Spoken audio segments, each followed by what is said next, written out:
ค่ะพบกันอีกชาแนลกันอีกแล้วนะ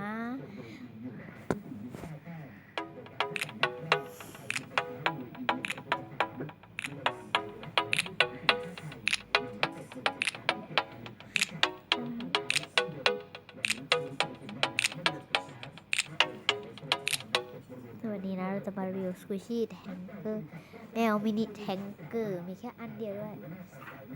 คือโอ้ my god มาคือแบบแพ็กเกจยังดีมาก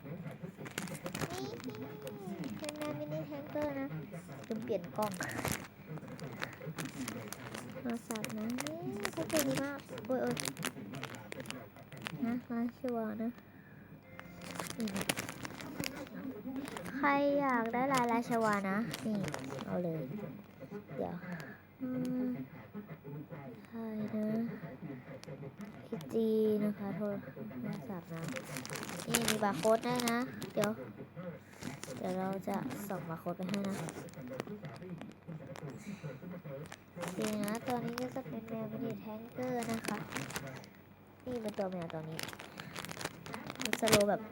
สโลนะของไอบูม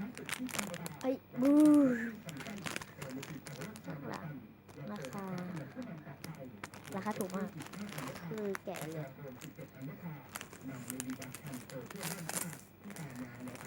เดี๋ยวนะคะ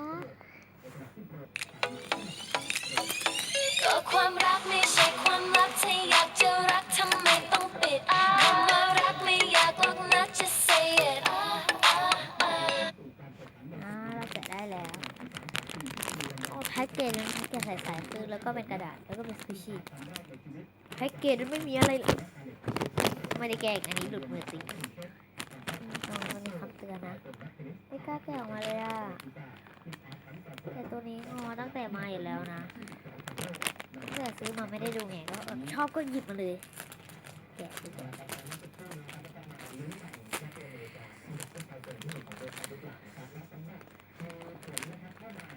แต่ก็มีคนโทรเข้านะคะเพราะว่าไม่มีเสียงกินพีทพุ่งตัวนี้มีการขาวนี่ลายเส้นมันอยู่ข้างล่างนี่กล้องไม่โฟกัสอ่ะกล้องไม่โฟกัสทำไงดีอ่ะเนี่ยนุ่มสโลว์มากแล้วมันหอมมากมันหอมม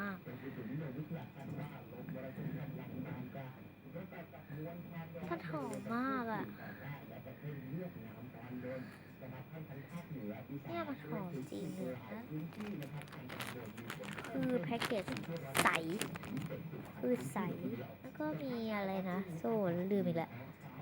เป็นสีฟ้านะบอกไหมเนี่ยอยู่ไกลๆโฟกัสมากอ่ะ